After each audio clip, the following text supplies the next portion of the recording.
pag magka-cash in kayo, so punta lang kayo sa may account nyo sa phone, pinutin yung 3 dots, e-load in kiosk, cash in wallet. Ay naka-indicate po dyan kung kailan sila available, bali 10 AM hanggang 10 PM. Monday hanggang Saturday po, bali wala sila ng cash in, ay ng Sunday. And then sa cash in naman po, ito yung mga available na bank na meron sila. Yan po, Metro Bank, BPA, RCBC, tsaka Union Bank. Kung wala po kayo ng mga bank na yan, pwede naman po GCash or ibang bangko. For example, itong Metro Bank po, pipiliin ko.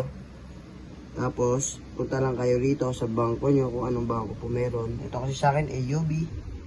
Type nyo lang po, Metro Bank. Ayan. And then, destination account number, kunin nyo lang din po dito. Ayan po. Bali, ikakopy nyo lang po yan. Tapos, paste lang dyan. Account name po, type nyo lang din. Copy nyo lang din po tong account name LPB Trading Corporation. And then note nyo lang po dito, cash in and then amount kung magkano. Upload nyo lang po yung receipt. Then submit. Siguro mga 5 to 10 minutes po papasok na po yung cash in dyan.